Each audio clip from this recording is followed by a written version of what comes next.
Hey guys, welcome back to World Cup கதை சொல்ல போற மார்ச் நம்பர் 14 நடந்தது. ஆப்கானிஸ்தானுக்கும் நியூசிலாந்துக்கும் டாஸ் வின் பண்ண நியூசிலாந்து ஆப்கானிஸ்தானை பேட்டிங் ஆட சொல்லியிருந்தாங்க. Afghanistan is no much small nation in this world cricket அப்படின்னு சொல்லி ஆகணுங்க. அவங்க எவ்வளவு அழகா டிரான்ஸ்ஃபார்ம் ஆயிருக்காங்க ஒரு பெட்டர் கிரிக்கெட்டிங் நேஷனா அப்படின்றத இந்த மேட்ச் மூலமா நமக்கு ரொம்பவே ஆழமா தெரிஞ்சுது. யூஸ்வலா ஆப்கானிஸ்தான் யாரை அப்செட் பண்ண போறாங்க அப்படின்றத யோசிச்சுட்டு தான் இருப்போம்.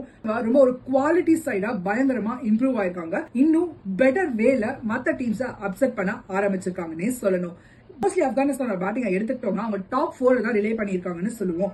பட் அந்த டாப் 4 அவ்வளோ அட்டகாசமா ஆடுறாங்க. அவங்க ஆடினாலே போதும் அப்படின்ற மாதிரி தான் இருந்துட்டு இருக்கு. அதே மாதிரி அவங்க பவுலர்ஸ் எடுத்துக்கிட்டேனாலும் அவங்க இன்னொரு சைட்ல மாஸ் காமிச்சிட்டு வராங்க. ஃபரூக்கியோட ஸ்பெல்ஸ் எல்லாமே அட்டகாசமா இருந்தது. அதுவும் ரஷித் கானோட சேர்ந்து 2 பேரும் ஒரு விருந்தே வச்சாங்க அப்படின்னு சொல்லணும் நியூசிலாந்து பிளேயர்ஸுக்கு. இப்படிப்பட்ட ஒரு பவுலிங் அட்டாக்கா நியூசிலாண்டால ஃபேஸ் பண்ண முடியவே இல்லைங்க. 75 ரன்ஸுக்கு ஆல் அவுட் ஆயிருக்காங்க டீம் நியூசிலாந்து. இது ஒரு biggest upset after USA vs Pakistan. இந்த மேட்ச் ரொம்பவே அப்செட்டிங்கா இருந்தது நியூசிலாந்து டீமுக்காக.